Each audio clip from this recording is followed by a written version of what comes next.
My name is Patrick Lawrence. I work at First Step in St Kilda. Obviously, we have a lot of people from Victoria with us, but people from all over the country, which is super duper exciting. And everybody is very, very welcome. You're welcome here today, whether you might be someone who themselves is at risk of an overdose, or you might be someone who works in the sector. A lot of sector workers out there. You might be a mum or a dad or a brother or a sister or a friend of someone at risk of overdose. You might work in one of the health departments in our various states. You are all very, very welcome here today. Specifically, we do have people from Tassie, High Taswegians, and we have New South Welsh, and we do have Western Australians. So you're all very welcome to our sort of temporary home here in Victoria. And I would like to acknowledge the traditional owners of the land where I am, which is the Yalukit Willam clan of the Boonwurrung Nation. I pay my respects to elders past, present and emerging. We have a chat function here. If anyone wants to acknowledge the traditional owners where they are, don't feel compelled to do so. But if anyone wants to throw a bit of that into the chat, they are very, very welcome to do that. It's pretty exciting when we went through the list of sign-ups today. I'm going to go through it quickly because it's fun to know, the community that we have around us. In addition to mums and dads and friends in the worker space, we've got folks from Odyssey, St Kilda Gatehouse. Stacey's back for more. I see you there, Stacey. Gen U, Melbourne City Mission, Project Respect, PHCN, Sacred Heart. Can't read my own writing. Thorn Harbour Health, QUIHN, Forensic Care, Windana, Each, Salvos, Mission Australia, Mary Health, Star Health, which is now BCN, which, folks, I'm here to tell you stands for Better Carry Naloxone. Anglicare Launch, Nemai Matchworks, the Alcohol, Tobacco and Other Drug Association of Tasmania. You're all super, super, super welcome. As you probably already gathered from our sort of demeanour so far, the idea of today is it's really quite a casual kind of a session and a relatively upbeat one. Tomorrow, obviously, is International Overdose Awareness Day, which is a day for remembrance and for reflection. But today, we deliberately do it the day before International Overdose Awareness Day because we know a lot of people have stuff on tomorrow. And today is about celebrating community, celebrating resilience, and celebrating the power of what we can do when we work together and as individuals. We take away from tonight, we take stuff back to where we live, and we are more powerful for it. I've already jumped around in my schedule here. Yes, I'm going back to the start now. So again, I'm Patrick from First Step. Dell's already joined the conversation. She's also at First Step. You're going to be hearing from Amelia Berg from SHARC. Everyone in Victoria knows SHARC, but it's a self-help addiction resource centre. Gyu Lee from the medically supervised injecting room, and from many other places. Fran Williamson from Family Drug and Gambling Help is going to talk to us a bit about the supports that are there for family members. And in the chat, Vanessa, give us a wave. Vanessa's going to be working hard in the chat line, and we strongly encourage people to put any questions. She's holding up the nyxoid there, waving it around. Put any questions you might have, random questions. Also, if someone said something and you need clarification, or what was that number again, the chat will be very active. I can look down there now to see that we're having a lot of acknowledgements of folks from all over Australia, which is fantastic. Wurundjeri, this is one I've not pronounced before. Muwaninya Palawa country, I hope I did okay. Good on you, everyone, for contributing there. We will also have quizzes today, so I want everyone to be super nervous because if you don't get it right, we kick you out. That's a joke. Okay, so firstly, I want to put you in the hands of a very special person, SJ Finn. Finn founded Overdose Awareness Day, and we are forever thankful for her for doing that. We wouldn't be here without you, Finn. Finn has been working in St Kilda for decades now. She's absolutely a national treasure, and I will hand over to her now. Thank you so much, Patrick. It's great to be here again for the overdose prevention event. Indeed, tomorrow is International Overdose Awareness Day. And as probably many of you here might know, I was a family therapist in my early days as a social worker, and I met many families who had lost loved ones, children and parents and siblings to overdose. And then in 1998, I went to work at a syringe program in St Kilda and met very many clients, had lost up to 17 friends. It just occurred to me that, we needed a day in order to pause at least and to bring this issue into the light, if you like. Since 2013, actually, the Pennington Institute have been running the day, which has given me time to, be at these sorts of events. And I've been writing a poem every year for people who have passed away to overdose. And I usually talk about a family that I've worked with, but actually tonight or this year, I've written a poem in regard to a client who was much loved in St Kilda. And I'm going to hold up his photo for you to see. His name is Jem. He died about 3 years ago. He was somebody in St Kilda who'd actually helped to save quite a few people from overdose, and he became a bit of a champion for the day and had talked on the day. So I'm going to read my poem for this year to remember Jem and to honour him, really, and all those people that we have lost to overdose. Yes, my heart is with all of you who have lost somebody. So, Finn, just before you proceed, I missed a little bit of housekeeping, which is that tonight runs best if people have speaker view. If you're not familiar with Zoom, you find the 3 dots and you go on speaker view, and that means the biggest thing that you'll see is the person who's speaking at the moment. If everyone just wants to quickly do that. And Finn, can you hold up the lovely photo of Jem again? Because yes. On my screen you were tiny. I've fixed that now for myself, and things go better with that. Yeah, ripper. I went into Jem. I met. I knew Jem, well, and I went into where he lived, and we took those shots one afternoon, and it was such a priceless kind of thing to do. And I'm very grateful to have the photographs of him, actually. So this poem is called Tall Walk to the Edge of Town. Rest assured there were things we left behind, failed to grasp, our hands splayed for better days. You took to the trail with your shaking form, made out for the edge of town, like there was something you had in your sights. I was always calling out to you, signalling that I'd read the forecast, which was promising some milder weather. But your eyes had risen past the hills to focus on the cloud gathered in the tree line. When your thoughts were taken like a piece of fabric folded into the wind, I was turning back, making as much time as I could, the smile you'd sent slotted into my mind. Thank you very much, guys. I hope that you get a lot out of tonight, and all power to overdose prevention. Thank you.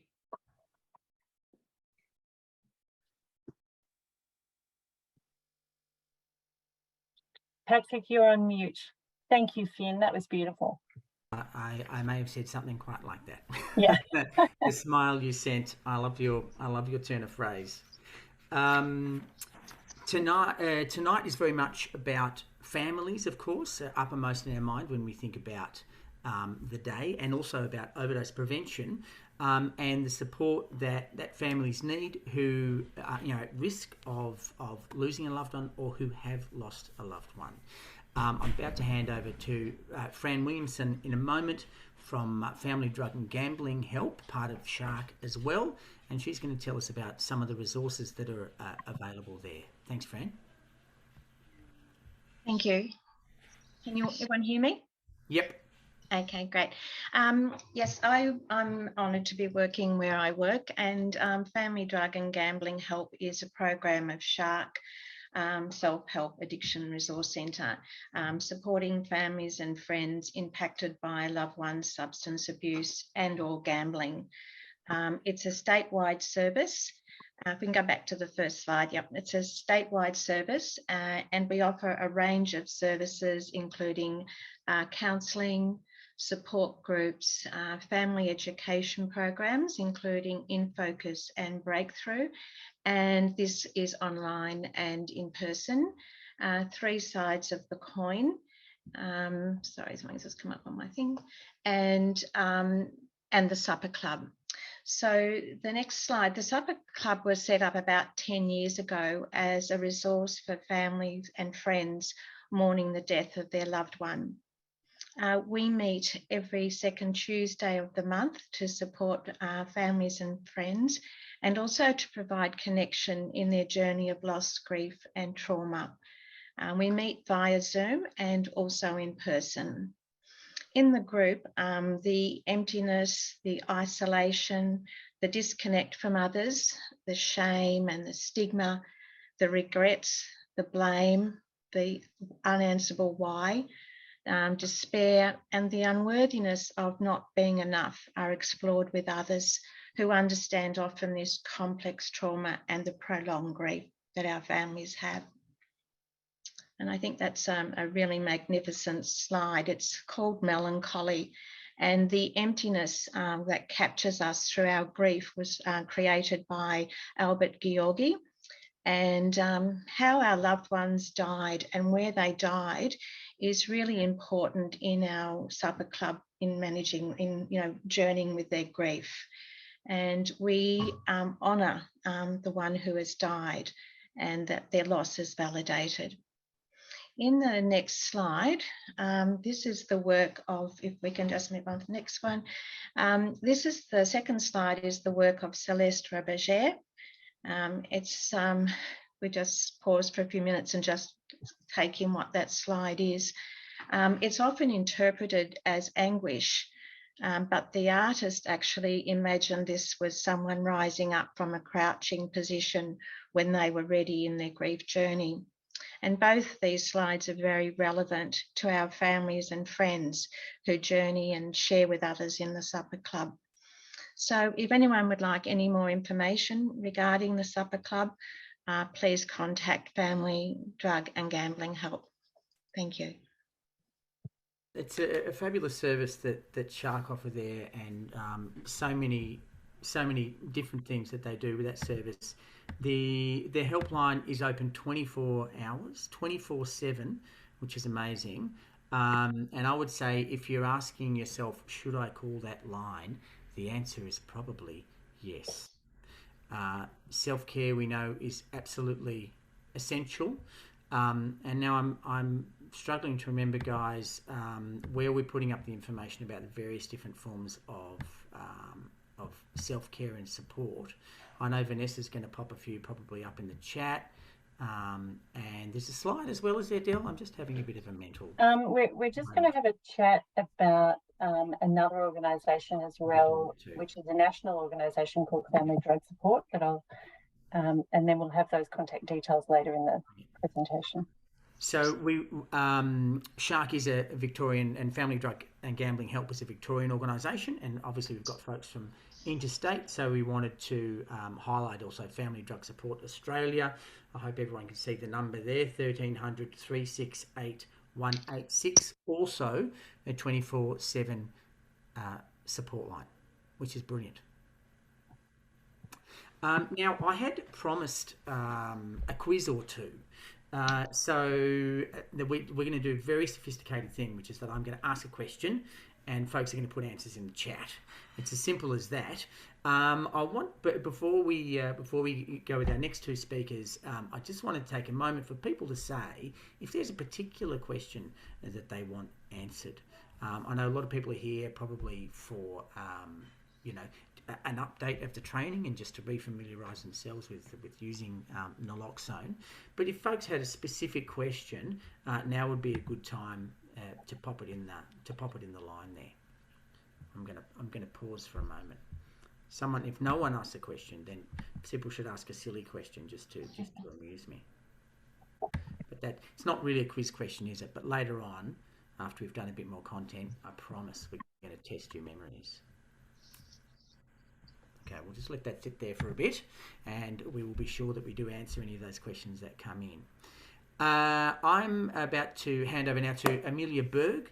Amelia has her own lived and living experience of addiction and substance use. She's been working in the harm reduction area for over 10 years. She specialises in supporting peers with their own lived experience who are supporting people.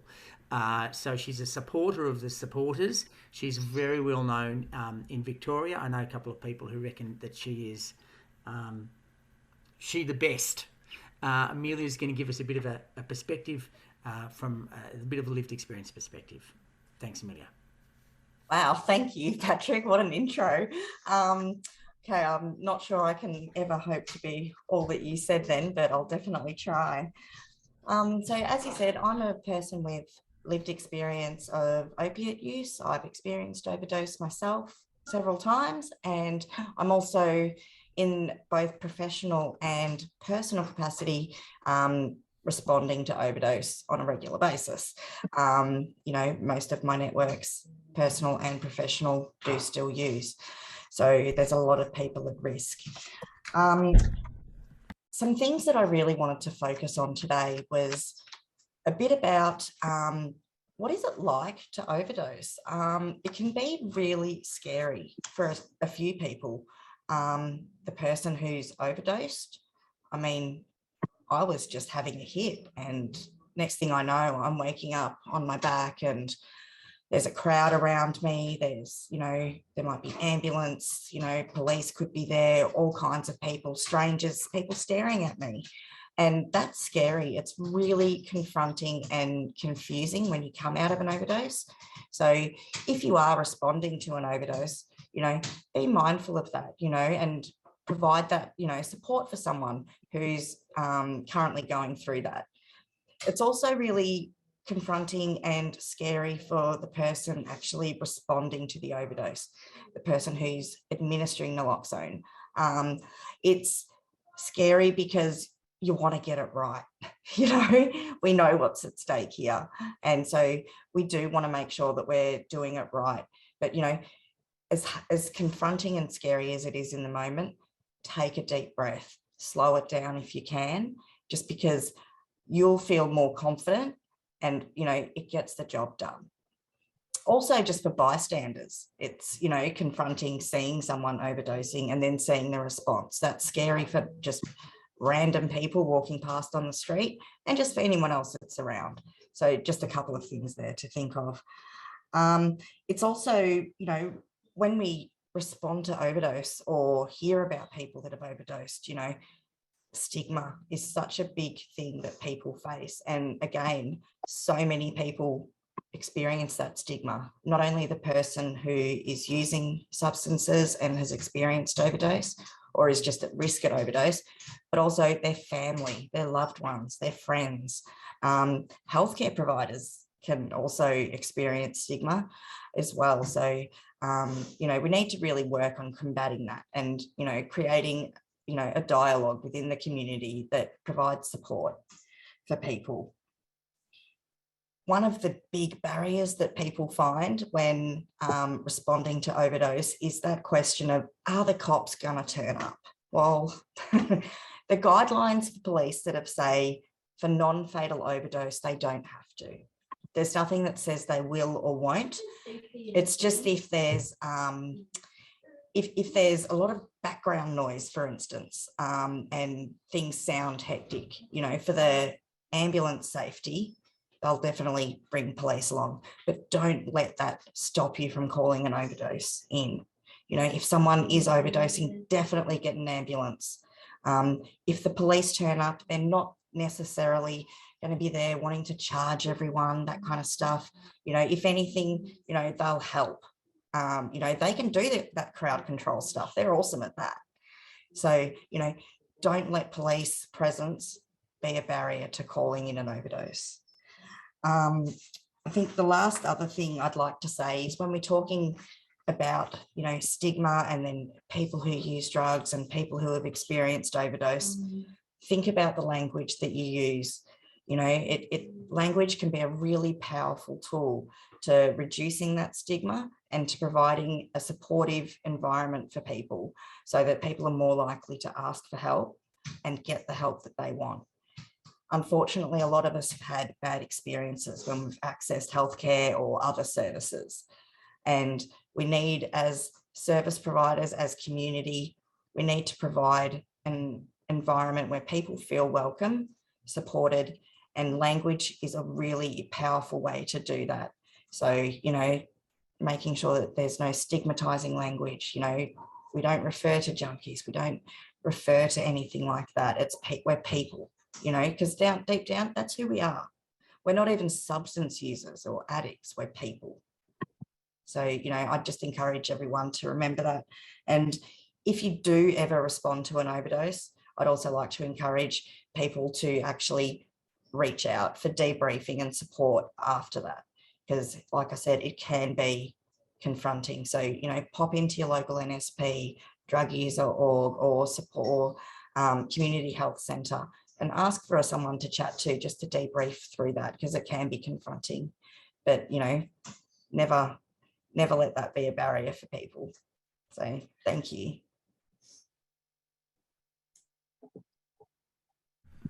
Thanks, Amelia.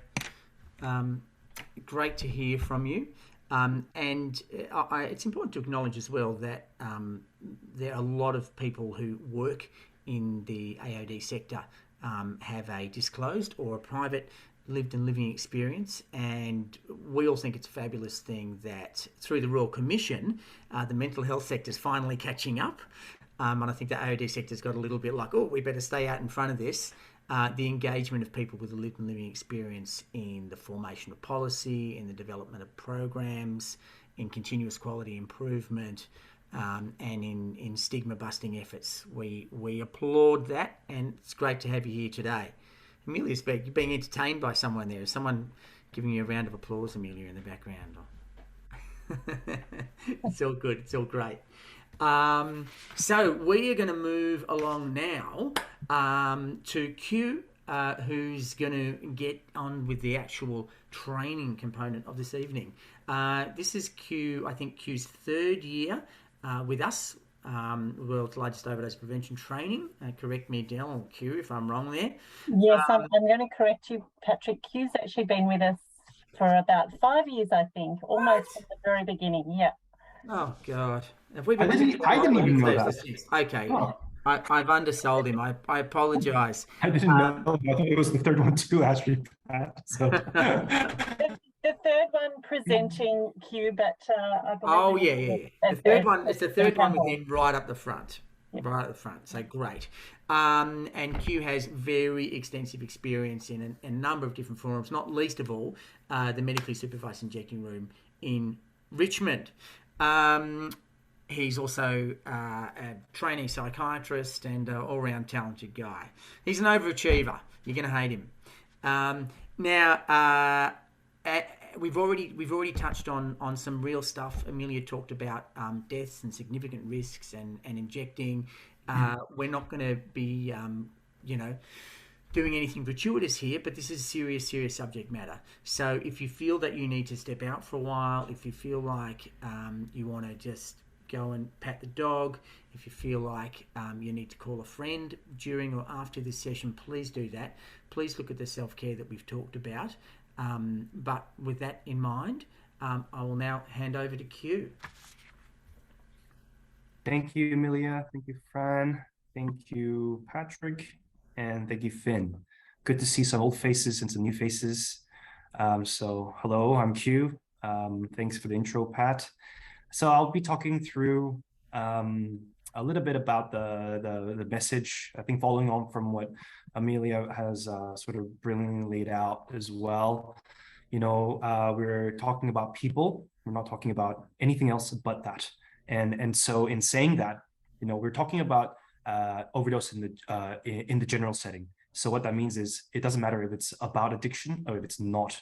If it's about someone who's been prescribed opioids for legitimate reasons like pain, in that medical model speakingly. We're also talking about the elderly. We're also talking about kids. We're talking about basically all of it. I want to expand the message this year. We really focused on the drug using community, if I put it simply, in the previous years. But this is because overdose does not discriminate. It does not discriminate. It affects everyone and anyone, and it can be at any setting. Okay, it can be in the injecting room. It can be out in the community. It could be in the lounge room, and your grandmother is being prescribed opioids for chronic non-cancer pain, and it's Christmas and she had a little bit too much sherry. It could be that as well, and there's many different settings. Okay, it doesn't have to be what we think in the Hollywood setting as well. And so I want to sort of point that out. And Turning Point has done good work in this setting to rethink addiction, as well as to sort of influence and move pharmacists as well to sort of provide naloxone and naloxone training for people who don't identify as substance users or substance dependents. And that's important as well, because we are able to open up the conversation about overdose and maximizing substance safety in any setting. And so I just wanted to put that out there first. Thanks. Next slide. So what is overdose first, okay? Because naloxone is easy. We can talk, I can show you naloxone in like 30 seconds, okay? Literally, it is very simple, but there's a little bit to it. So what the hell is overdose, right? Simply put, overdose is a dysfunction of an organ, okay? So we are pushed into where we can't function normally, physiologically, okay? Physically speaking, okay? So when someone overdoses, a person, when we talk about opioid overdose specifically, a person is not able to breathe on their own enough to provide oxygen to their brain and or body, okay? Oh. Sorry, Q. Oh, that's all right. And so and other organs can be affected thereafter, okay? It's basically a low oxygen state, okay? And that's very, very dangerous for the brain, especially. It requires a lot of oxygen. There are many different types of overdoses, okay? But before we go into it, naloxone treats opioid overdose only, okay? But I want to speak about why it's important to give naloxone in basically any setting, because it's so damn safe, okay? So what exactly happens? So opioids get onto the receptor and they decrease brain activity, electrical activity. And then because of that, it decreases the respiratory or breathing drive. Okay, and that's in the base of the brain. There's two little dots in the base of the brain, and that's our drive to breathe button, okay? And it's automatic. It decreases that because of the low electric signal. And because of that, we lead to an ineffective or no breathing at all, all right? Leading to a hypoxic state, which means low oxygen, and then we die from asphyxiation, okay? And that's what it is. Why do we overdose? We may take too much. We may not know the dose. We may not have the tolerance or little tolerance. There may be synergy because we took a combination of different drugs, including alcohol. And so it works on different receptors. 1+1, what I mean by that is, if the opioid receptor gives you 1 unit of sedation, and then we use a benzo or a sleeping tablet, and it's a small dose, it's a smidget dose, and it gives you 1 unit of sedation on a different receptor system, 1+1 in the brain does not equal 2. It becomes 100, and that's what synergy means. There may be other conditions that lead to overdose, like there may be lung issues, there may be brain issues, there may be heart issues, there may be liver issues, and you're not able to metabolize the drug well enough, okay? And it could be a combination of all the ones that we spoke about, and that can be also. And we often talk about setting, you may be in a rush to use, you may be trying to flee from somewhere, you may be using in an erratic or chaotic environment, and that all contributes to overdose. Next slide, please.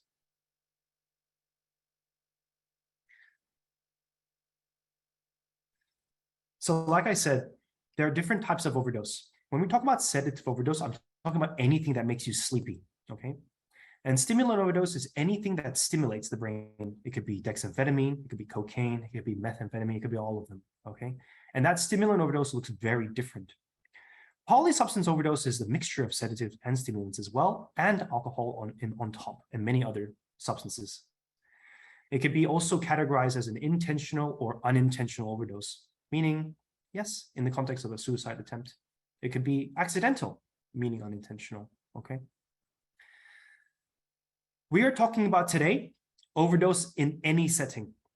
We're not here to be able to diagnose anything. We're here to, as a community members, to help out and invest in our community. So you don't have to worry about this. There's basically no barriers to naloxone, and you'll see that. I just wanted you to point out that sedative overdose and stimulant overdose looks very different. But when we talk about overdose, in the end, we don't care. We're going to give naloxone. Okay, next slide. So I said about airway and breathing before, okay, if you were paying attention. And so what I mean by that is when we overdosed, what that means is we may not be able to keep our posture. We may have the ability to breathe, but I may be 180 kilos with upper airway disease, and I may be bent over.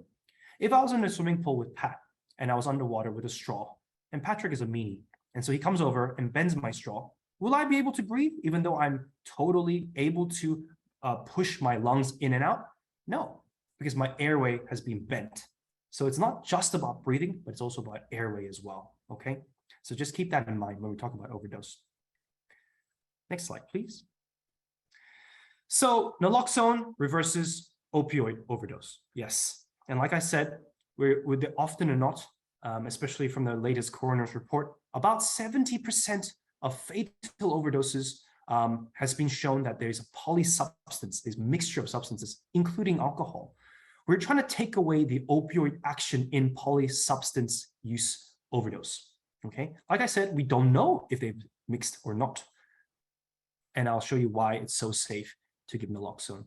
Naloxone is a temporary reversal agent. Okay, these are two major points. It's only temporary measure. It's a very important measure, but it doesn't last forever, okay? And it pushes the opioid off its receptor. It does not flush out anything. There are 3 formulations that are available in Australia, and one is an ampule, basically a glass vial with the naloxone in it.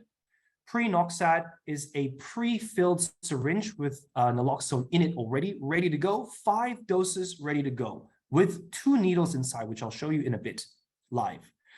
And why actually prenoxade is the gold standard, but if you don't like to fill it around with needles, it's okay, and you're not experienced, and you just want to have naloxone on you, nyxoid is a fantastic option as well, okay? And that's the nasal spray, nyxoid. Next slide, please. So what the hell is an opioid? Opioid is an umbrella term for natural or synthetic man-made drugs that are derived from or related to the chemical of the opium poppy, okay? So opioids attach to receptors in the central nervous system, meaning the brain and spinal cord, and it reduces pain signals in the brain and also causes many different activities. It can cause constipation, but it also can decrease your breathing because you'll get drowsy from it, okay? It's a sedative. Yes, a lot of people might be really smart and talk about the paradoxical effect, meaning you get actually quite high and hyper on it. That is also a weird action from opioids, but you can still overdose if you push its limits, okay? In the end, it is a sedative. So give me an example of an opioid. There are different types, combos, and formulations. There's heaps. Heroin is one. Morphine, you can get on the streets, as well as prescribed. Capanol or Amiscontin is a brand name. Codeine, everyone knows codeine, Panadine Fort or codeine phosphate tablets. Oxycodone, which is endone, and oxynorm, which is the immediate release forms. One's a capsule, one's a tablet. Oxycontin, which is a sustained release tablet. Targin, which is OxyContin with a little bit of naloxone in it, okay? It supposedly reduces the rate of constipation, but not really. Anyway, tramadol, tapentadol, the Urgesic, which is fentanyl, patches. There's methadone in the brand name of Biodone and methadone syrup, or Physetone tablets. It's hydromorphone, dilaudid.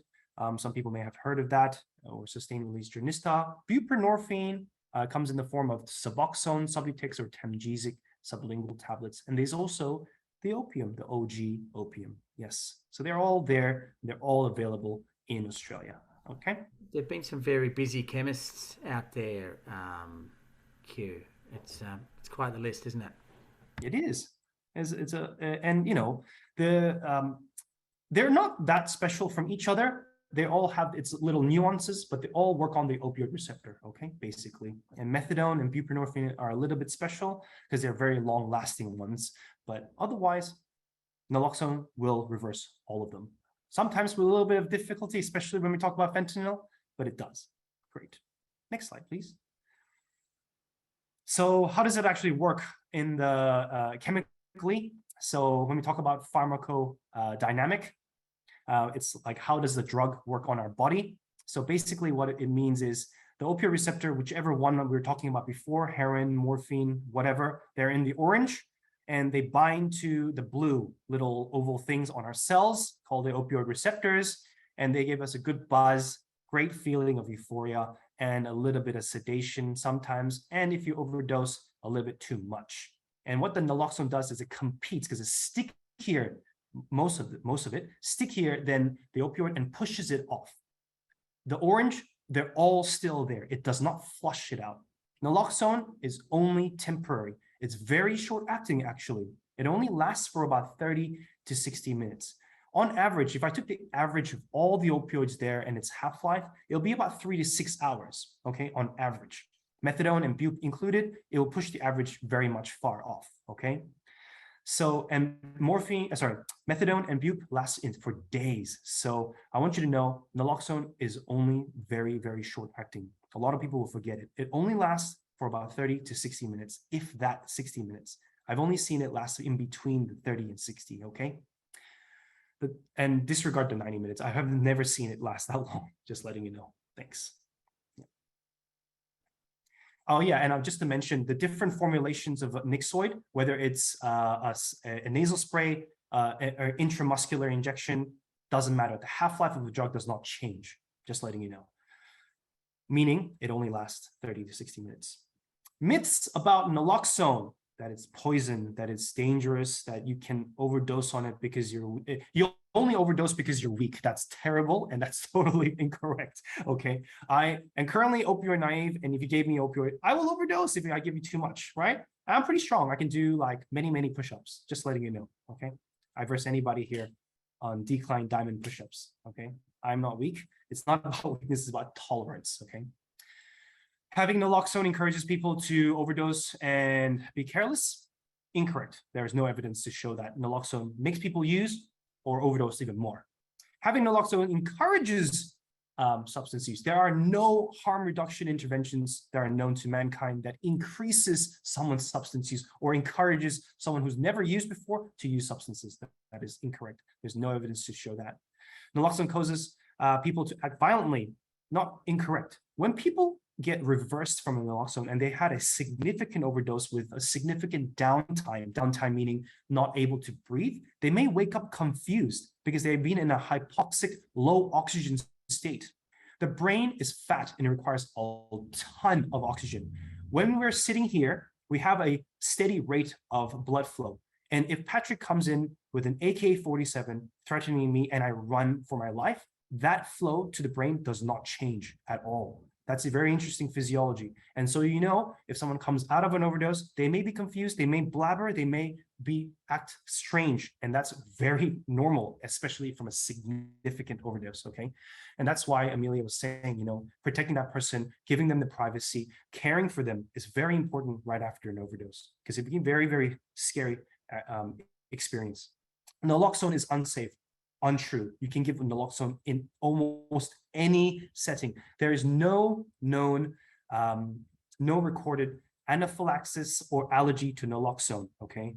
All right. If they had a bad reaction, they probably had it from something else. I can guarantee you that. There is no recorded allergy or anaphylaxis to naloxone. You can give it in pregnancy. You can give it for someone with brain tumor. You can give it if someone's missing an arm, a leg, diabetes. It does not matter. Cancer, it does not matter.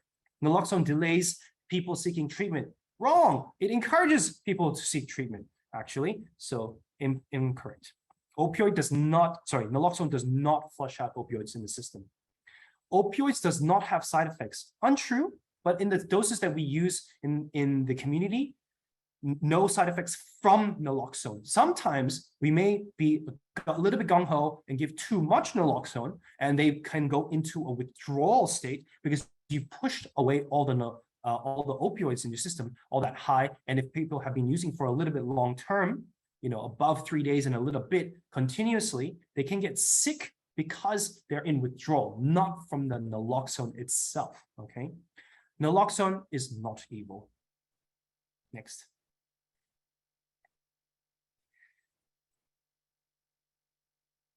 So in the end, you are going to give naloxone, okay? Keep naloxone on you. There are no excuses. Basically, there has been an increase in access to naloxone, and we'll talk about that. So I don't know what has exactly happened. There might be questions, in your head running through it when you're in a scene and you're responding to an overdose and, a potential overdose that is, and you're like, I don't know what has exactly happened. I don't know what exactly has they've taken, like I know Bobby and he's using meth. Like, what's going on here? Should I give naloxone? And how much has he taken? I don't know. I don't know their full medical history. They may be other medical condition, allergies, severe reactions. What if they had food? Like, can I give it? They may be a stranger, a family member, or a friend. They may be pregnant. They may be using a wheelchair or a limb. They're in a car. I can't put them in the recovery position. And there's so many questions. What about the police? What about the law? The legal implications if I give naloxone, right? There's so many questions against naloxone. Don't worry about them. Don't worry about the chatter here. Keep it on you, and you can give it. It's super duper uber safe. Okay. Thank you. So keep calm and carry naloxone. That's the final message. All right. Next. So this is an old slide. It's a little bit outdated in that we are out of lockdown, but the trickle effect from the lockdown is still ongoing. Still people have a little, still people are struggling to access what they need in terms of the dose. They may be behind on payments. They might have financial stressors and all that sort of stuff. So if someone has been affected by COVID, if someone is in, isolation due to a positive rat test or whatnot, please help them out. Okay, and that's the main message here. And during that process in isolation, now it's 7 days, I think, there may be an increased risk of unintentional overdose in that setting. Okay. Next slide, please. Oh, yes, this one. Is there any risk in administering naloxone if you're not sure whether or not someone is overdosing from opioids or overdosing at all? No, I told you. Like I said, there are a lot of chatters up there. If in doubt, you can give naloxone. Don't worry. And we'll talk about how to even approach that, okay? So that was going to be a quiz question. Oh, I think everyone probably would have got it right. Yes. Next time you see a screen that looks like that, don't tell the answer. There's one or two more to come. Yeah. Excuse me. I've got a little bit of man flu. I'm a bit delirious at the moment. Yeah. All good, buddy.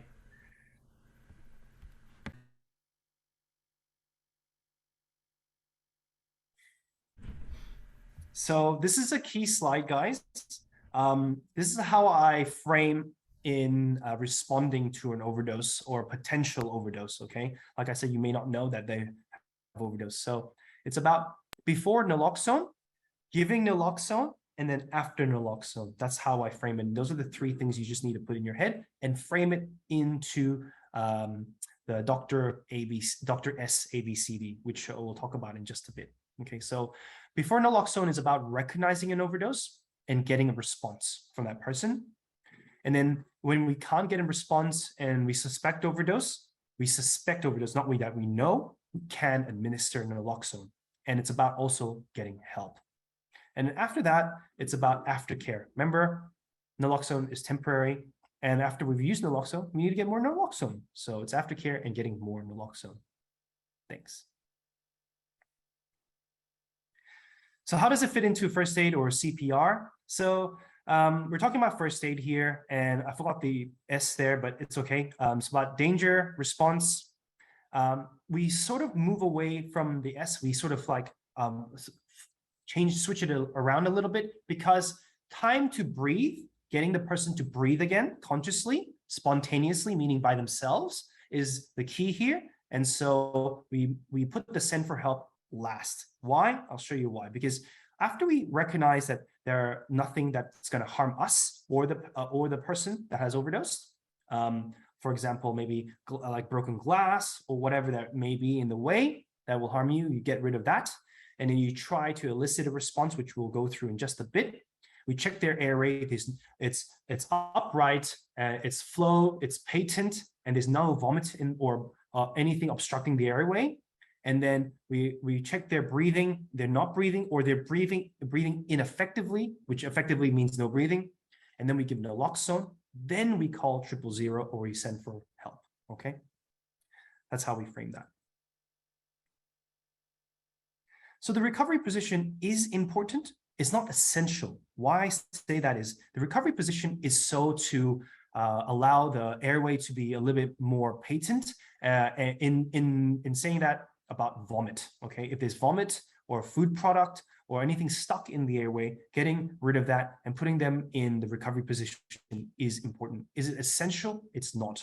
If it's like a 180 kilo male, if it's in the car and they have thrown up, then you need to get them out of the car as best as you can with help and then put them in the recovery position so that it all flows out. A lot of the time when we are unconscious and there's things obstructing our airway, we tend to sort of unconsciously sort of breathe that in, and it's called aspiration, and that can be deadly and lethal. And so we want to prevent that from happening. And that's why the recovery position is important if there's anything in the airway. If it's not, and you can check as to the best of your ability, you know, we all have smartphones these days, there's a light, we can use that to check the airway, you know, if we have time, if we have help, and we're able to remove that, it's best done through the recovery position so you don't lodge it back in, okay? And so that's why it's there and mentioned.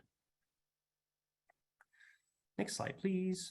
So now we're getting to the nitty-gritty. Before naloxone, how do you recognize an overdose? Okay, they may not be responding. And what I mean by responding is that it's like, hey, Gyu, wake up. Hey, Gyu, you all right? Like by voice, right?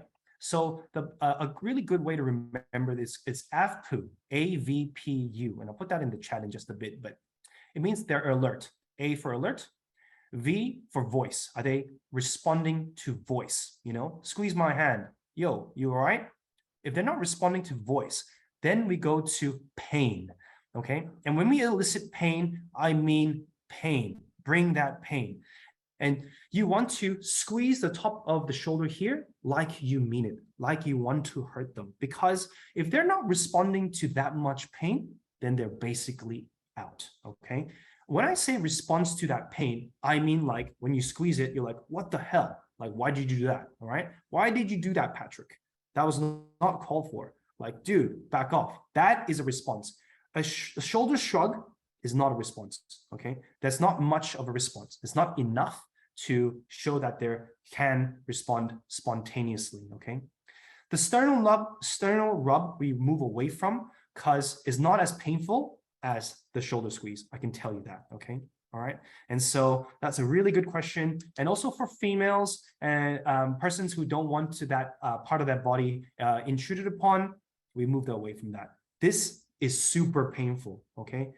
You can get your friend to try it on you, go for it, okay? I can guarantee you it's super painful. Slow or not breathing.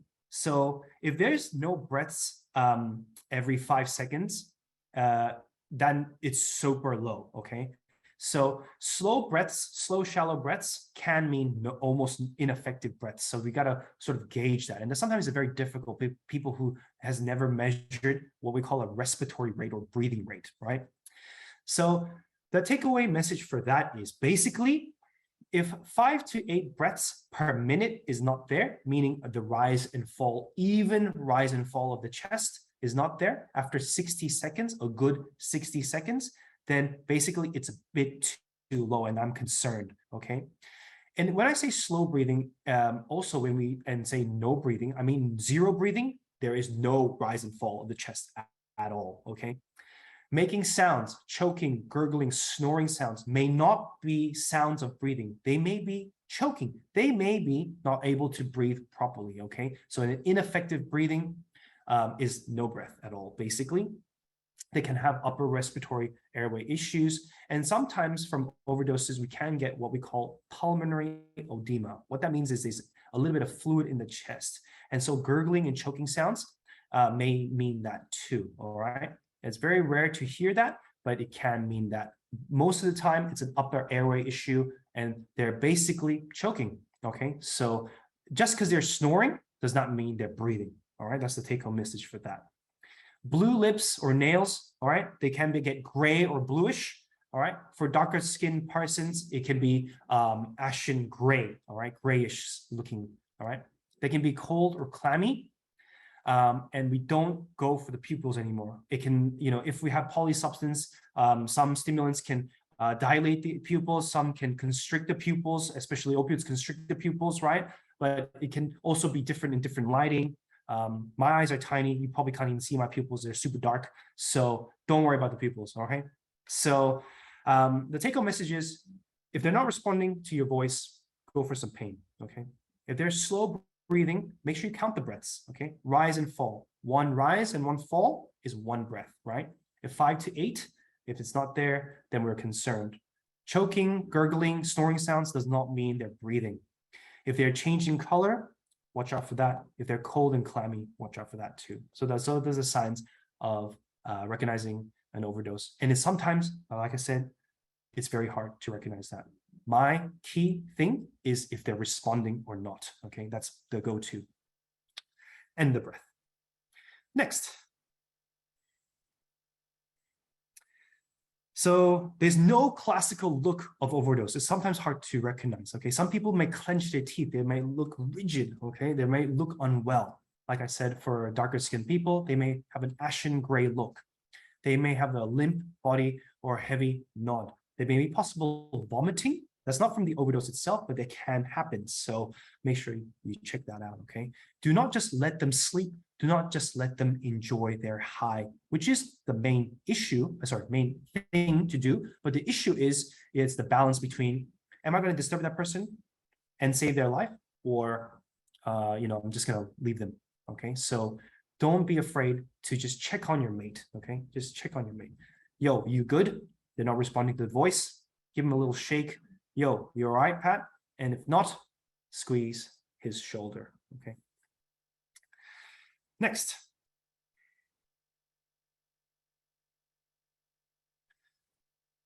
All right, so always look out for danger, okay? They may be other needles, they may be, broken glass, like I said, it may be an awkward position. So make sure you set that up for yourself. Make sure there's no danger for that person and yourself first, okay? And try to get the response, like I said, very loudly, and if not, go for the pain. Next. Q. There was a question from someone what the U was in the AVPU. Sorry, yes, let me put it. Alert by themselves, and then V, voice. Responding to voice. And P is responding to pain. Yep. And what was the U? Unresponsive. Oh, okay. Yes. That's just like the reminder at the end. After all of that, they're not alert. They haven't responded to your voice. They haven't responded to pain. They are you, unresponsive, and we better do something about it. The trauma physicians use that at the Alfred and Royal Melbourne now. We've moved away from GCS scores because it's too fiddly and stuff like that, if you're aware of that. So we just go for APSU. Super simple, super easy to remember as well, okay? All right. The way I'm looking at it there too, it's actually like if A is good, then you're good. Yeah. If not, move to V. Yeah. If that doesn't work, move to P. Yep. If that doesn't work, you've got unresponsive.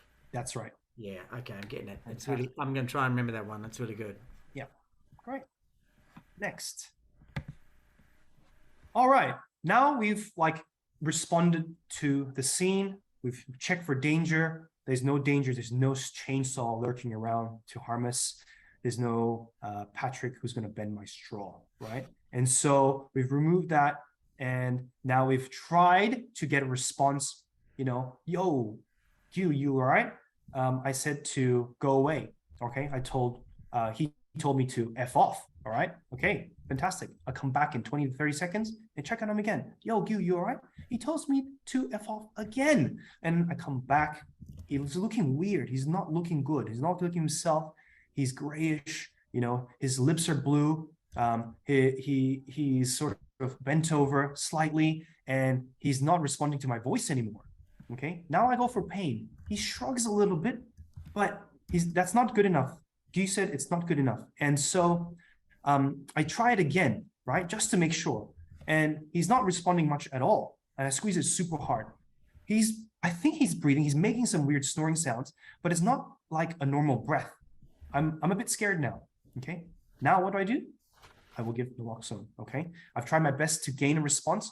I squeeze the crap out of his shoulders. There's no response. He's got all the signs. There are many signs, the signs of overdose.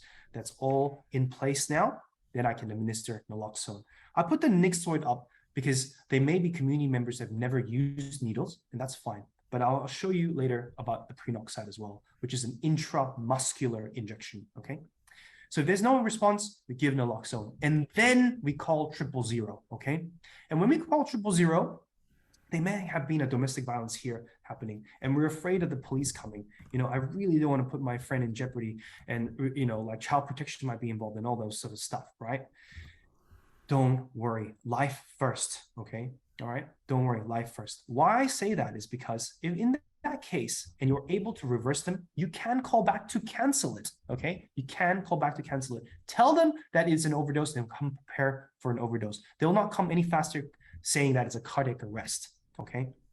So that's important. And if he has other medical conditions that you think that have impacted on his overdose as well, we need to check that out. It's not always about overdose when we talk about overdose, okay? It's not always about the substance, okay?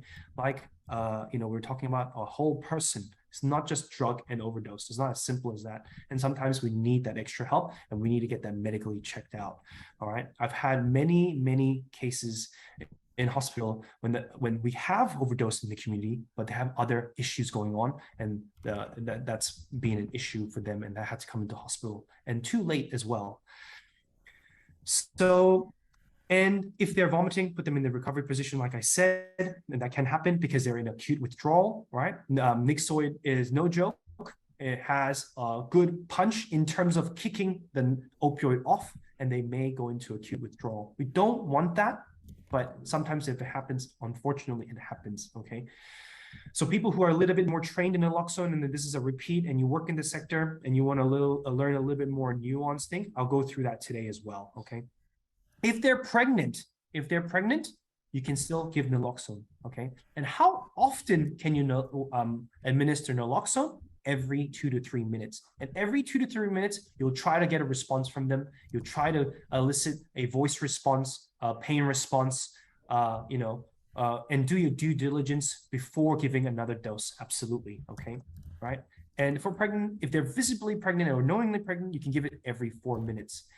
In the flurry of things, and you give it every 2 to 3 minutes for that pregnant person, will it harm the baby? No, it won't, okay?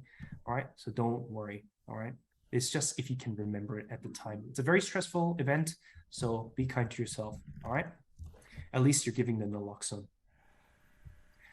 And like I said, there are no allergies and there are no anaphylaxis recorded ever from naloxone. Next. So you've given naloxone, you've reversed them, they come out and they're confused and they don't even know they overdosed and they are swearing at you. That has happened to me many times at the injecting room and a few times in the community. That's okay. At least you saved a life. Sometimes they don't know they've overdosed, and that's why it's called an unintentional overdose. That's why it's called an accidental overdose. Don't blame them. They don't know. They did not know that, okay? So aftercare. There is a risk of dropping again. There is a risk of overdose again. Why? Because all the opioids are still in the system. All you've done is competed with the opioids in the system with naloxone, and naloxone is temporary. It only lasts for 30 to 60 minutes. If they do drop again and you still have naloxone on you, you're going to give it again. That's right. Encourage them not to use. Yes, they may be in acute withdrawal. They may not be. If they are feeling uncomfortable and they want another shot, they want to take more, or they're in pain again, okay, because they're using, prescribed opioids and they're in pain again. Don't let them use again, okay? Try to encourage to not use again. Stay with them for at least 2 hours, like I said, because it wears off that after about 30 to 60 minutes, okay? And get more naloxone. If you need to throw away your supply for nyxoid and stuff like that, you can just chuck in the bin for the nasal spray. For prenoxade, you can put it back in the pouch, and I'll show you what I mean by that little case. And you can give it to the nearest pharmacy, for disposal because it's sharp. Next. So let's go into the demonstration process part of it. Let me change my video setting. Give me 2 secs. Alrighty. Cool. So can you see the screen? I'll try unsharing, Yeah.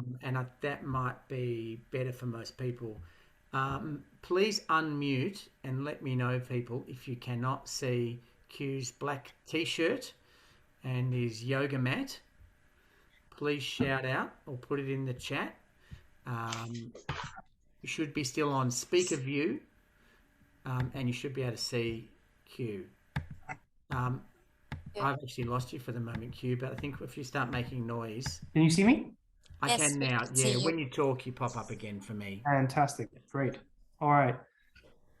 Okay, so I hope everyone can see my hands and my shirt and a person's thigh. Okay, the yoga mat is my thigh. Okay, anyway, this is how it goes. So when you get prenoxade, why I say prenoxade is gold standard, in the community setting, in the community setting, one time I had a patient, a client, in the community that overdosed and had a broken nose, okay? I had nyxoid on me, but thank God I had prenoxade on me. So there was a clear, visible broken nose bone, and obviously we don't want to shove nyxoid into the nose and further put the bone into the skull.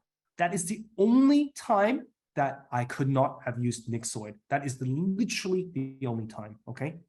For those experienced and those who know the nuances of acute withdrawal in opioids and all that sort of stuff, prenoxade is the one to go to because you can give 400 micrograms per dose and you can sort of titrate that upwards, meaning you can dose accordingly, right?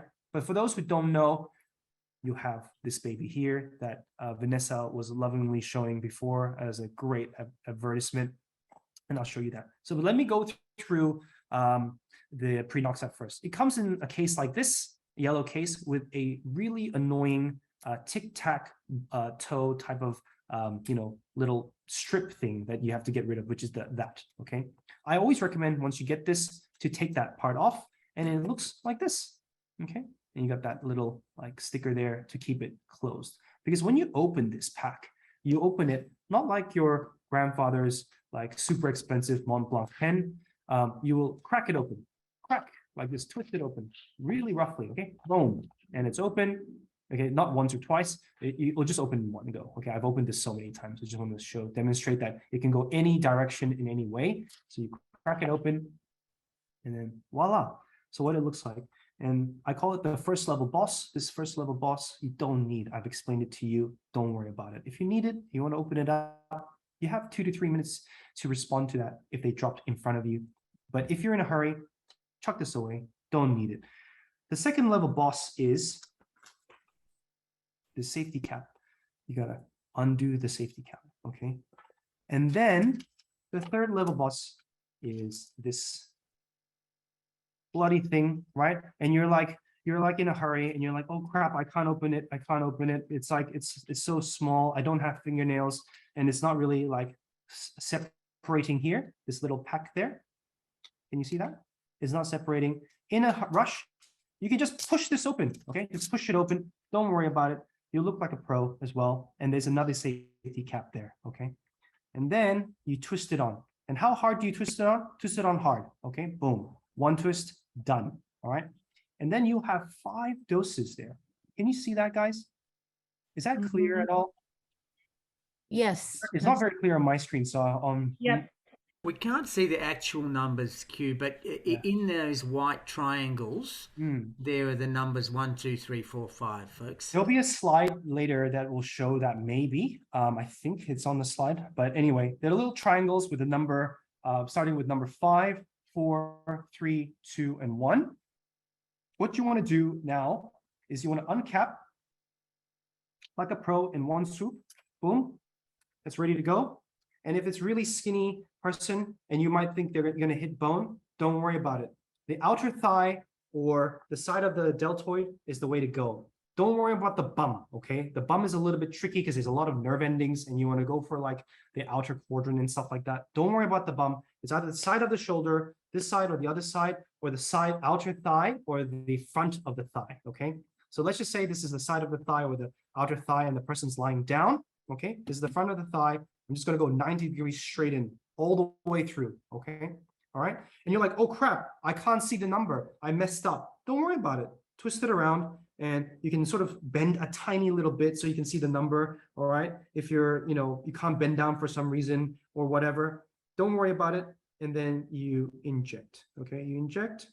All right. So when you do the introduction of this, make sure you hold it like a pen.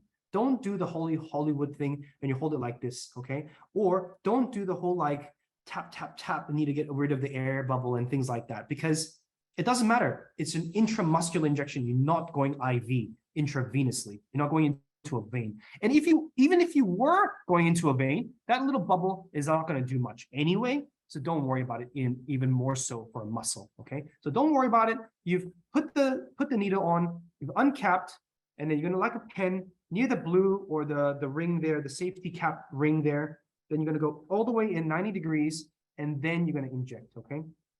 So the top of the black there should go to the tip of the triangle. Can you see that? Yep. In the very beginning, it's at the very back. It's like, whoa, why doesn't it start there? Why doesn't it start literally at the base of the triangle? It's to correct for the bubble, okay? All right, that's the first dose, just to make it a little bit more confusing for you guys.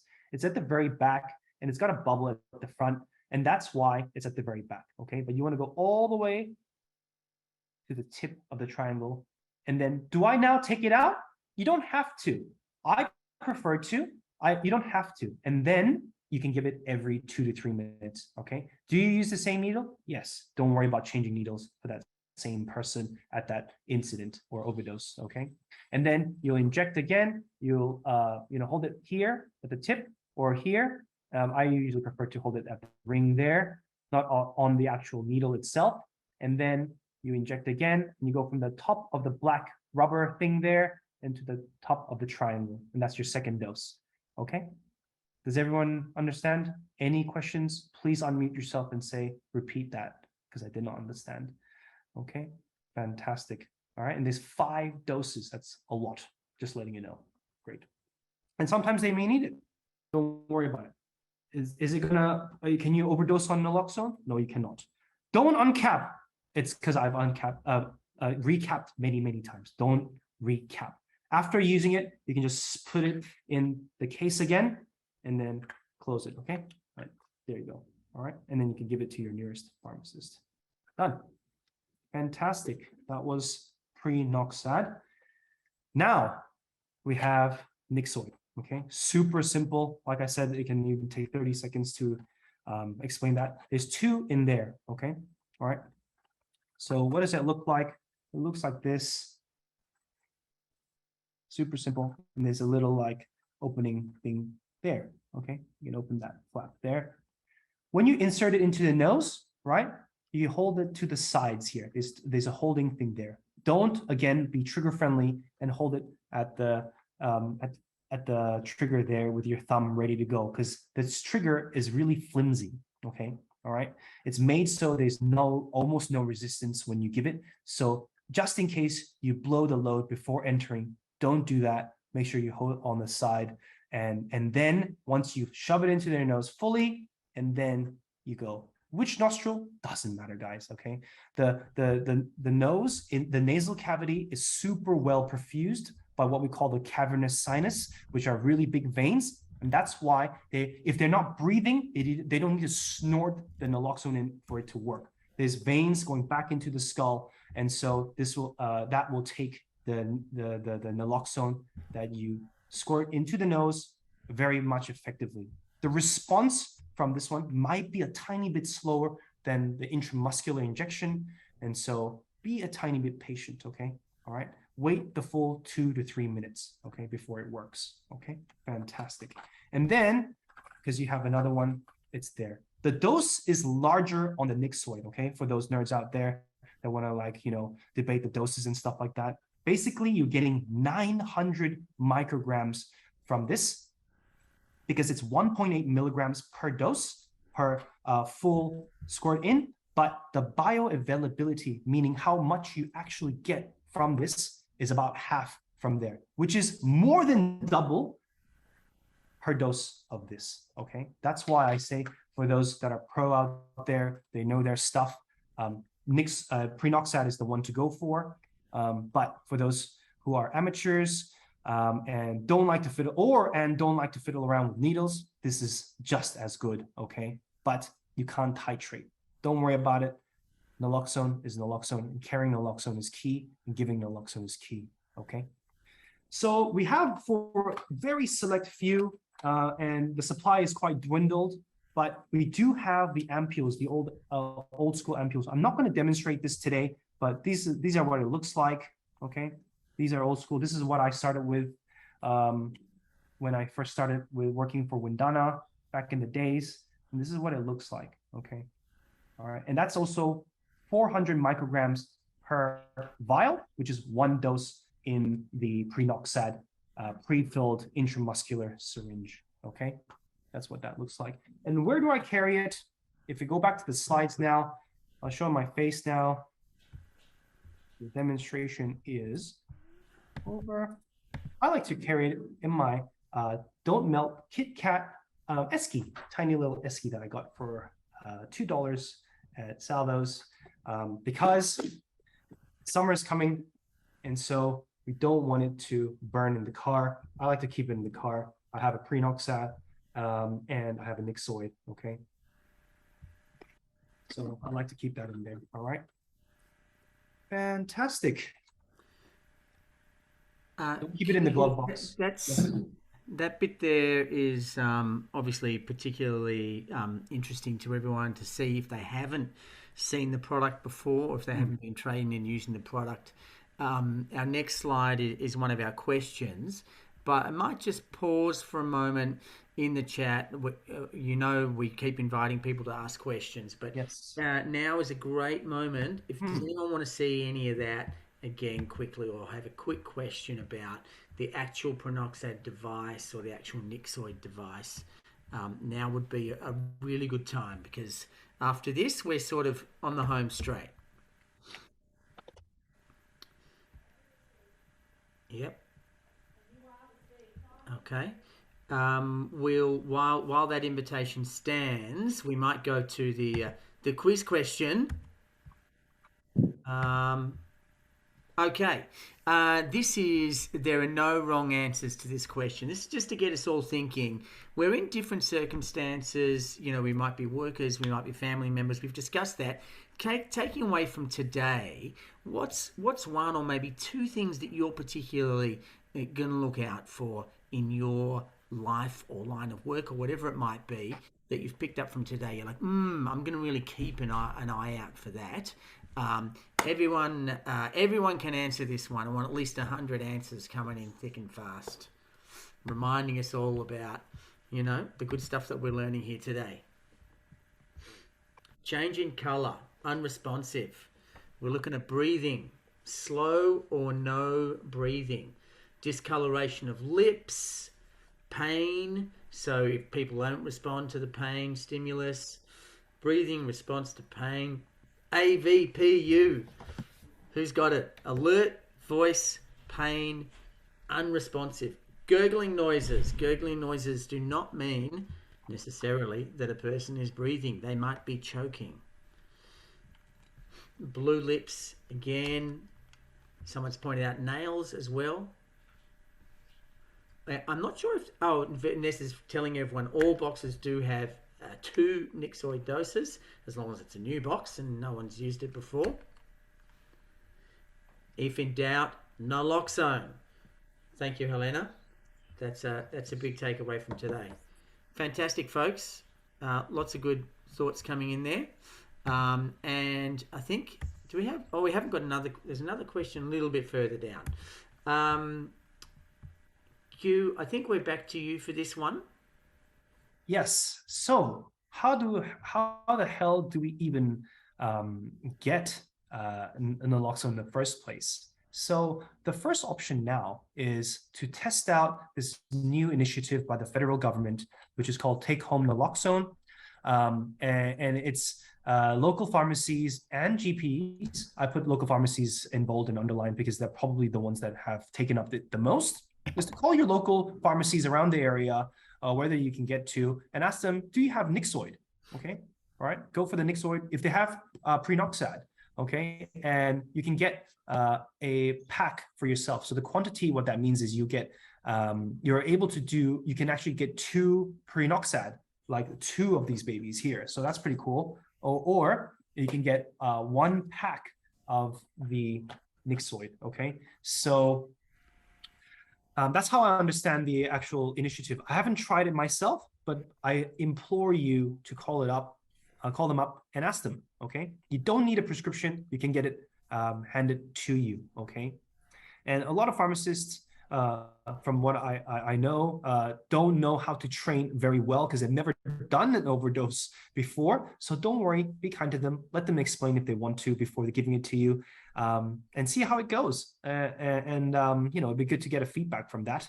So from the 1st of July, you can do that. So try and get that done. I don't recommend getting the vial. Don't get the vial, okay? I've tested it with pros.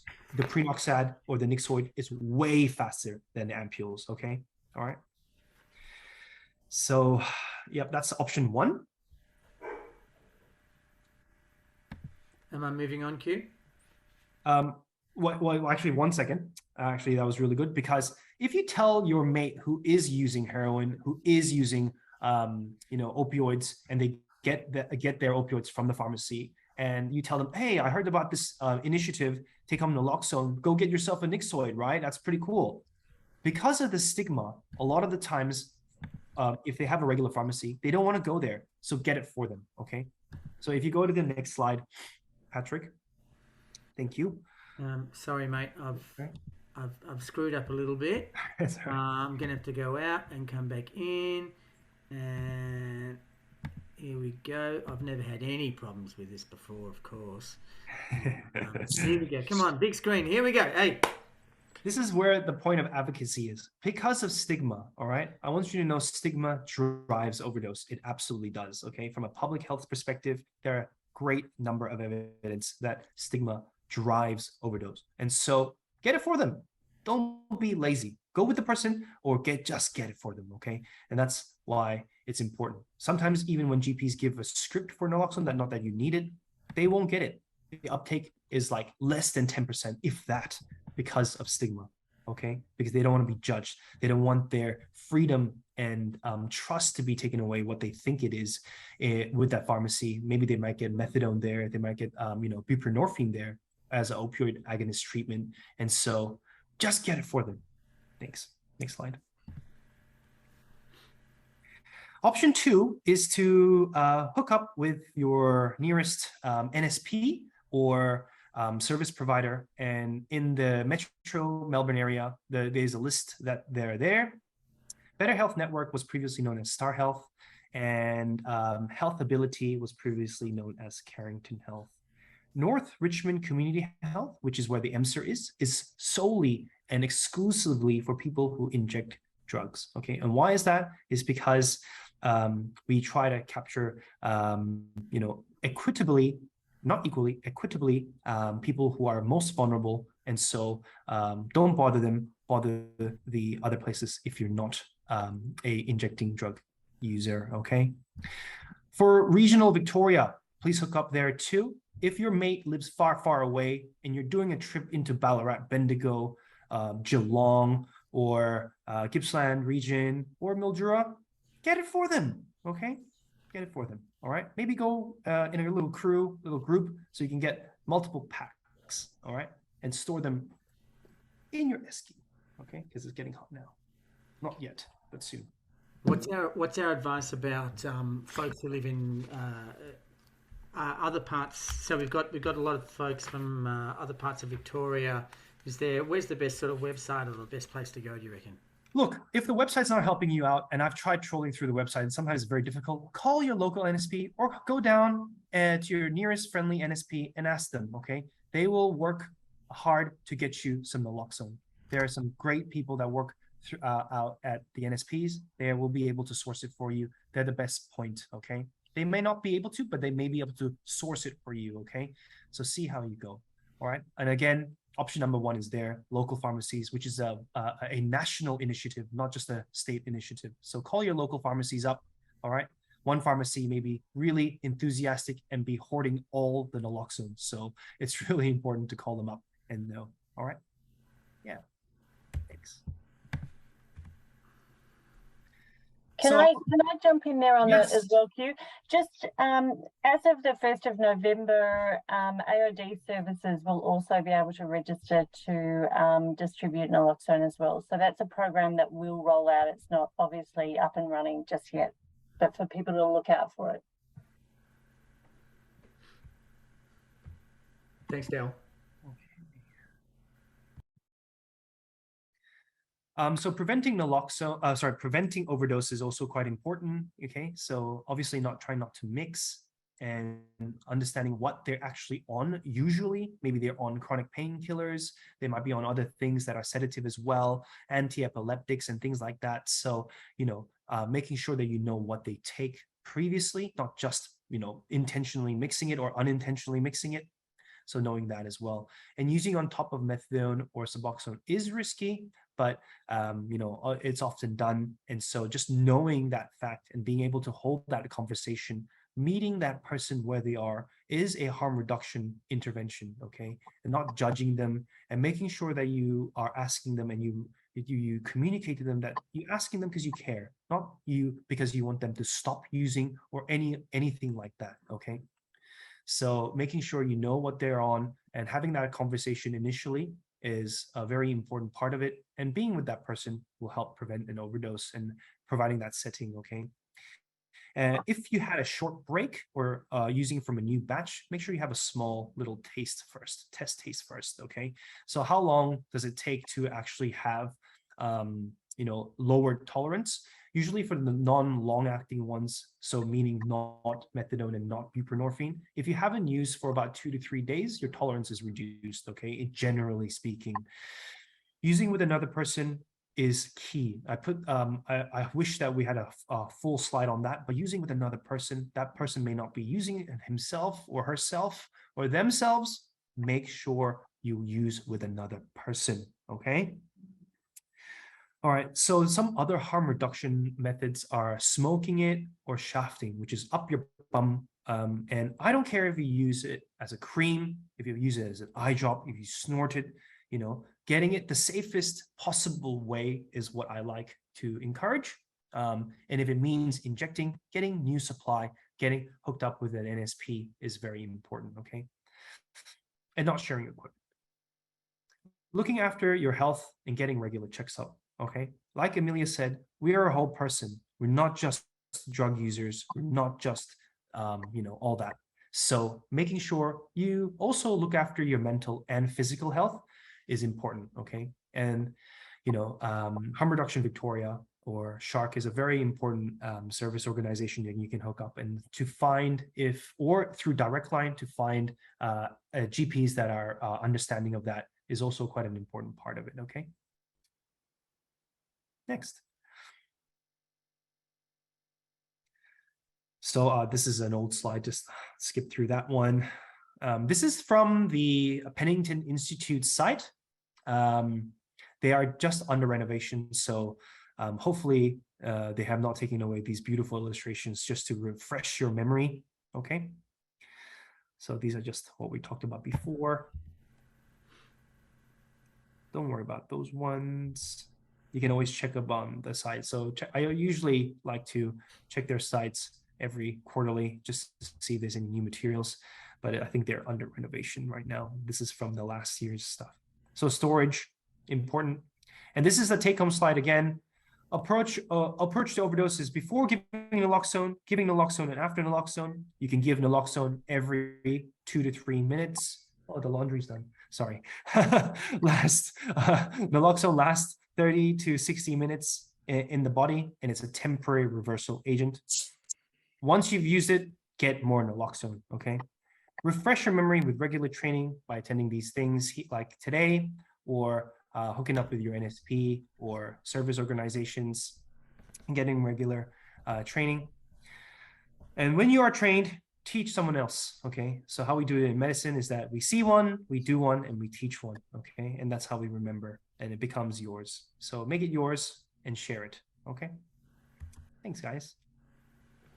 Oh, yes, this is a new slide. If there are no naloxone, what the hell do we do, right? Okay, airway, check their airway. Like Dr. S ABCD, okay, that's how you would do it. You won't do the modified one. You'll do Dr. S ABCD, because then your danger response, which is AVPU, and then you send for help, okay? And then you check their airway, recovery position, and you can perform rescue breaths, okay? And that's what you can do, all right? And you can try your damn hardest to wake them up. Okay, folks, first person in with the correct answer here gets some kind of prize. We'll work that out later.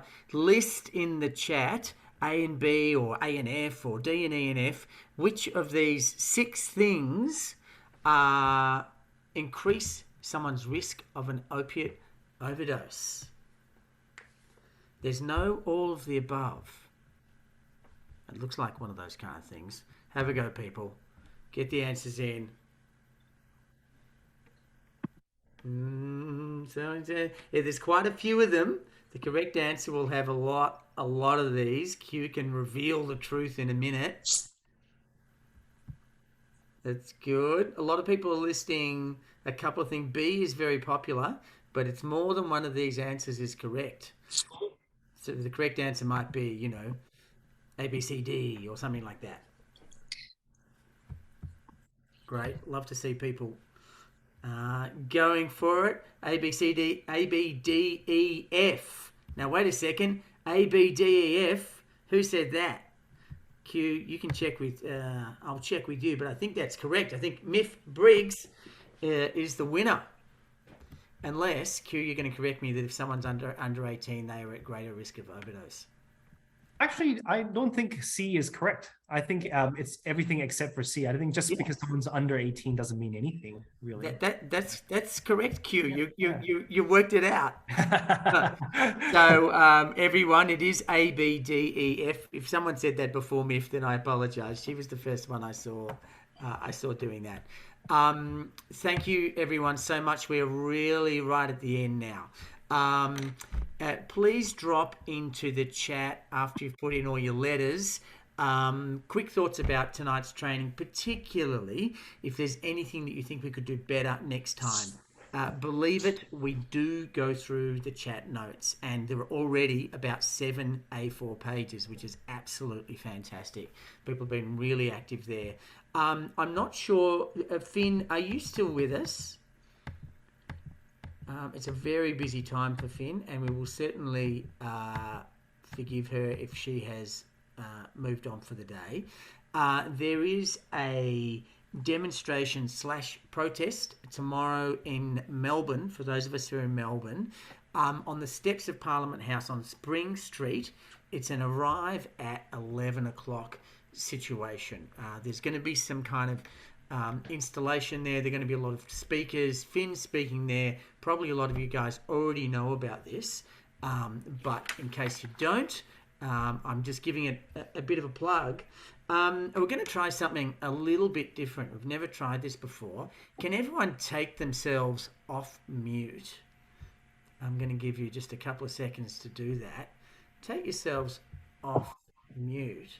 Yeah. And for the various volunteers today, that is anyone who's done any speaking, Amelia, Finn, Fran, Dell, who I said organised this whole thing, is an absolute champion, and Q. How about a round of applause?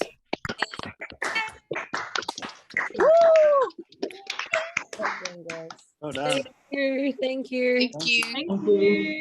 Thanks everyone for coming. Thanks everyone for coming. It is 4 minutes past 7. Thank We're you. both going to let you go. Thanks If for you- having us. That was Thank you. very much our pleasure. Thank If you've you. got Thank you. 30 more seconds, just as you're leaving, just put a nice little final thought for people in the chat as you go. And maybe it's just bye. Maybe someone wants to send out some peaceful vibes, maybe an affirmation, a favorite little quote.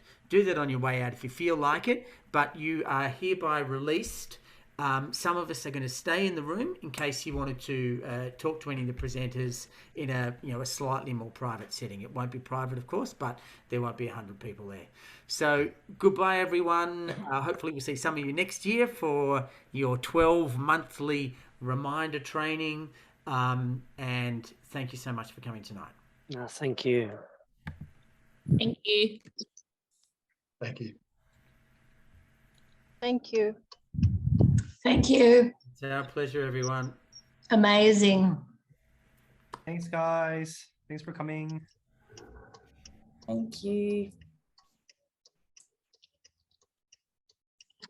You and Mills, thank you so much. Love you Good to see you, guys. Cheryl. Oh, hey, Yeah. Cheryl. Thank you. Love you so awesome.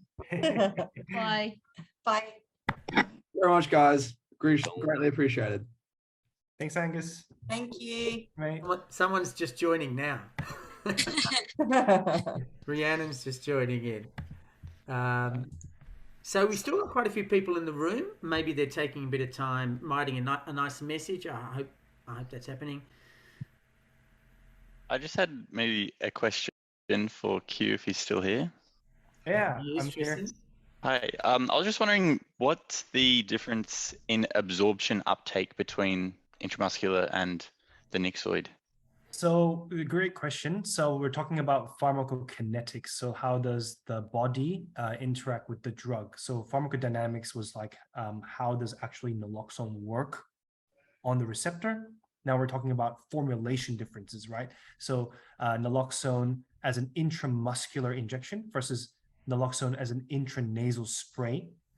Intramuscular injection will be 100%, but the rate of which how it spikes in the blood is a little bit slower than IV naloxone, right? So I just wanted to mention that, but it's 100% absorption. You may lose a little bit, maybe 1 or 2% in like the planes of the muscle, but very much 100%. Nasal spray, so intramuscular 100%. Nasal spray is 50%, a little bit less than that, but 50% basically. So you lose half the dose of the nasal spray in the nasal cavity. It won't get absorbed, okay? But it's still, what you get is about 900 micrograms. So one dose of the intramuscular injection, whether it's ampule or the prenoxade, is 400 micrograms that you get as a total dose per dose. And for one dose, one spray, which you only get one spray, right, per spray, is about 900 micrograms, okay, which is more than double. So basically you're giving like 1.5 or a little bit more, a little bit less than that, but 1.5 of the prenoxade, 2.5 of the prenoxade, which is considerable. Yeah. Yeah, okay. Thanks for answering that. So essentially if you gave both doses nasally, that's the same as administering 5 intramuscularly?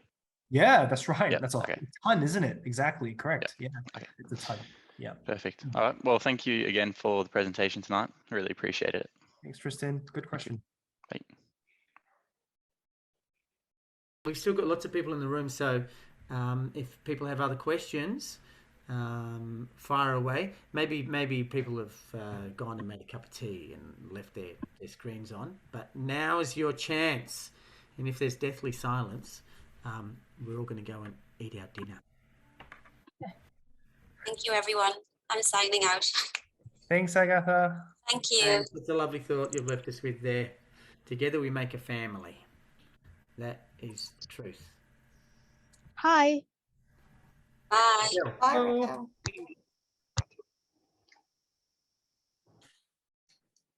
Have you got a question, Raquel?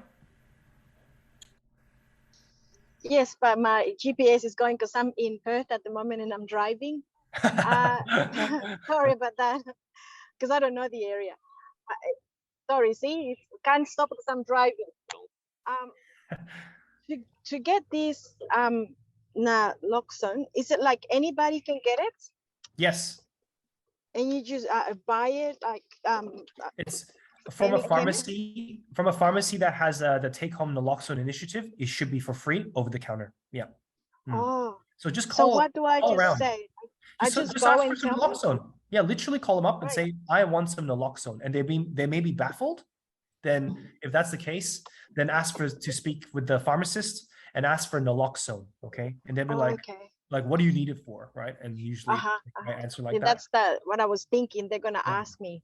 Yeah, and just say, because I want it for a friend who's using opioids or whatever, and just say that I'm trained in community response, and I would like some naloxone. Yeah. Okay. Now about that, how can I get trained in community response? Because I'm just studying. I just did my mental health course and I'm doing AOD. So. Were you here for the whole session, Raquel? Yeah, I was, but like not at the beginning because I couldn't get the link, and I tried on the library, but it didn't it wouldn't let me use it at the library. Are you in WA, Raquel? Yes, at the moment, yes, but I'm from Melbourne. Oh, I'm going back in October, so that's why, because my teacher sent me the link for this. So that's why I joined. Yeah. If you Google whilst you're in WA, if you Google WA peer harm reduction, I think it's called. I'll get the link and I'll pop it in the chat for you, and that'll tell you where you can get get trained in WA. Another idea is that if you're doing your course, right, where are you doing your course, Raquel? In Genu training. It's an online at the moment. Okay. Genu? And I think if you just hook up with Windana or Star Health, which is Better Health Channel now, is it? Sorry, Better Health Network, sorry. Look, Vanessa can answer the question. There it is.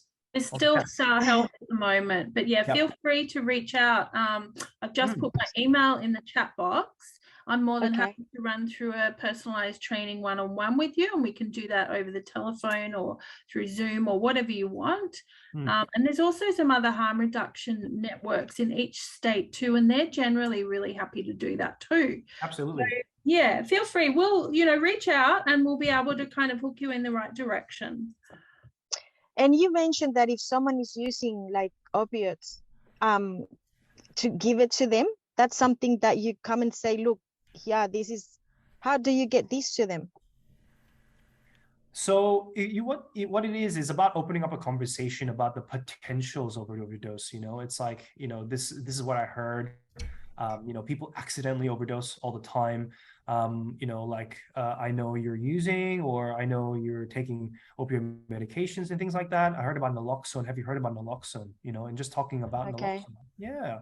Just open up that conversation. And if you feel like it's a bit over your, pay grade, and often it can be, we've never done this before. It's about hooking up with like harm reduction services, like Vanessa was saying, or SHARC even, and attending with them. Like, look, I want to go to this thing with you. I've booked an appointment with this person for a very small chat about overdose. Yeah. Okay. And they can help you out there too. Okay. Yeah. We don't have to do this. Yeah.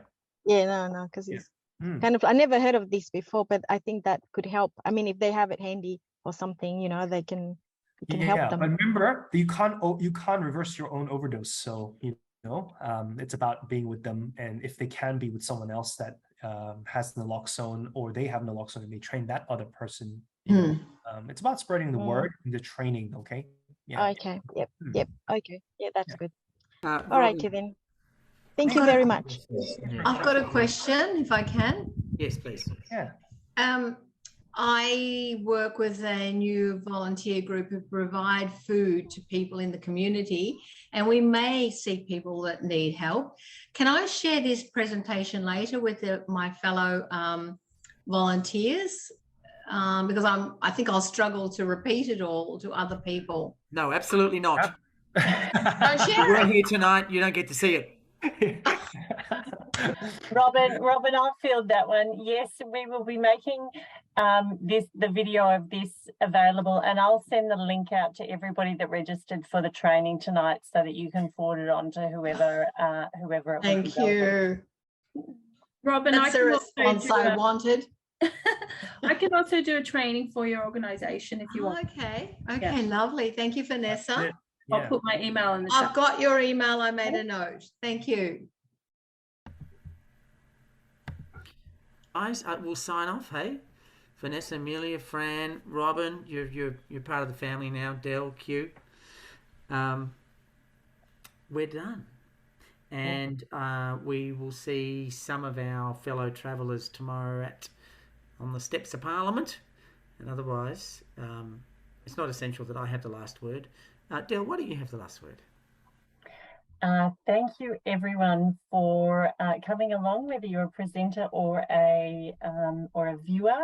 It was great to have you all here. Please spread the word, and there are fabulous resources out there, as Vanessa has demonstrated, and Q and Amelia and Fran tonight. So we look forward to seeing you all again next year. But until then, these resources are there for you. Don't hesitate to ask. Thanks, everyone. Thank you. Thanks for coming along. Thanks, Del. Bye. Thanks.